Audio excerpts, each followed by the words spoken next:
On November 8, 1971, the world of music tilted on its axis. Led Zeppelin's fourth studio album, famously known as Led Zeppelin IV, was unleashed to an unsuspecting audience. Unlike any other record before it, this album, delivered without a title, band name, or words on the cover, spoke entirely for itself. Cryptically adorned with an image of a weathered old man carrying a bundle of sticks, the album stood as a bold testament to the band's belief in the unyielding power of their music. But beyond its mysterious presentation lay 8 tracks that would etch themselves into rock history. Each song told its own tale, a mosaic of sound and story that came together to create one of the greatest albums of all time. The opening track, Black Dog, snarled to life like a prowling predator.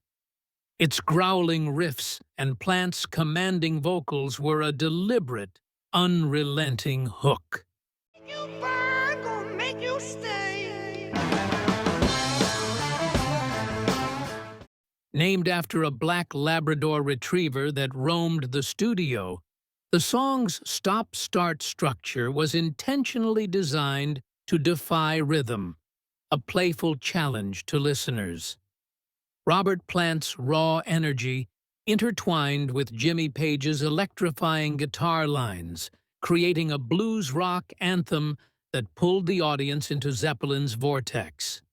Its disjointed rhythms symbolized both rebellion and control, a tightrope walk few bands dared to tread. Next came rock and roll, an explosive homage to the genre's roots.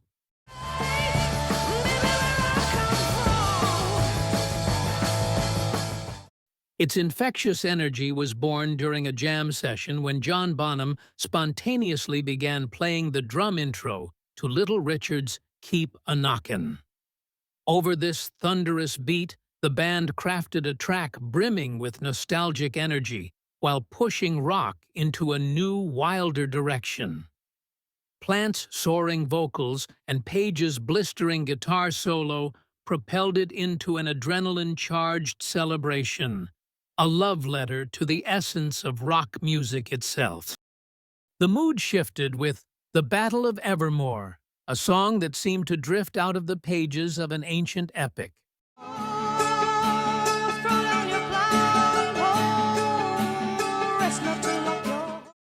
Featuring hauntingly ethereal vocals by Plant and guest vocalist Sandy Denny, this duet was unlike anything Led Zeppelin had ever done. The song was built around Page's delicate mandolin riff and was heavily inspired by Plant's fascination with mythology and J.R.R. Tolkien's The Lord of the Rings. Its lyrics painted vivid images of embattled kingdoms and shadowy threats, blurring the line between folklore and fantasy. And then came the epic centerpiece, Stairway to Heaven.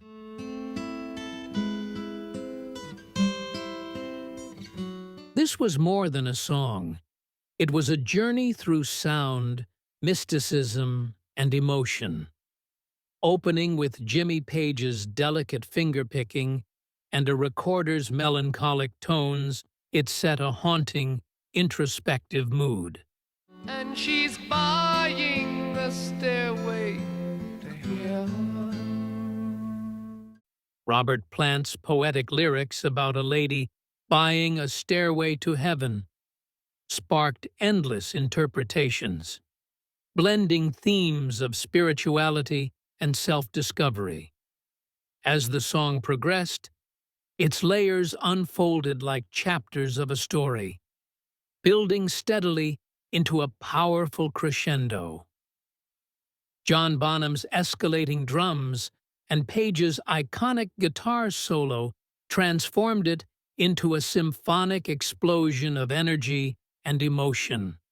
Inspired by Celtic folklore and the 1970s counterculture, the track captured a sense of transcendence, culminating in Plant's final poignant line as it faded into silence. Decades later, Stairway to Heaven remains a timeless masterpiece that elevated rock into a realm of unparalleled artistry. Misty Mountain Hop ushered in the second half of the album with its infectious groove and countercultural themes.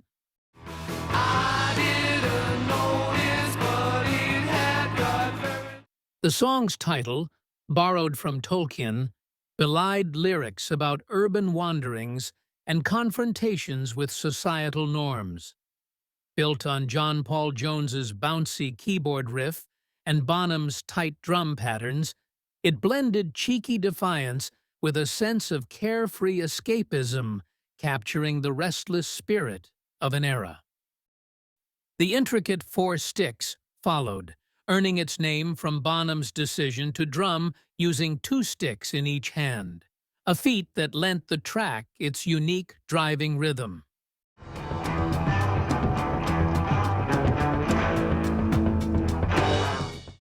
The song's layered time signatures and hypnotic motifs reflected the band's creative risk-taking, an experimental edge that pushed boundaries while maintaining an undeniable groove.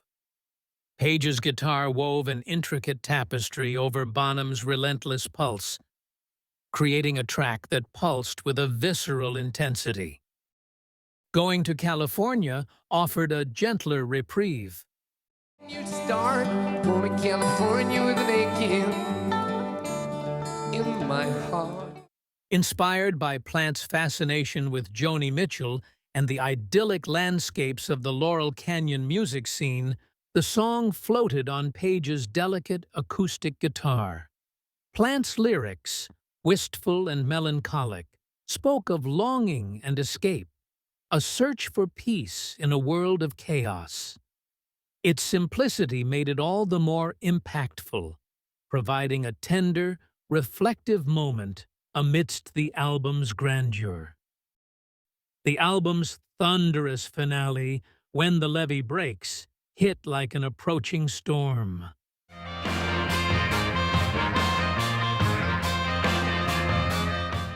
A reimagining of a 1929 blues song by Kansas Joe McCoy and Memphis Minnie, it captured the apocalyptic devastation of nature's fury. Bonham's legendary drum sound, recorded in a stairwell at Headley Grange, thundered like rolling clouds, grounding the track's heavy, swampy groove. Page's slide guitar, combined with Jones's moody bass line and Plant's plaintive wails, created an atmosphere thick with tension and foreboding, an unforgettable conclusion to an unforgettable album. Each track on Led Zeppelin IV felt like a chapter in an untold story, a journey that demanded to be experienced as a whole. It wasn't just an album, it was a world unto itself, one that invited listeners to explore, marvel, and lose themselves in its spellbinding depths. And it's no wonder that over 50 years later, these songs still resonate like echoes from a time when rock dared to dream bigger.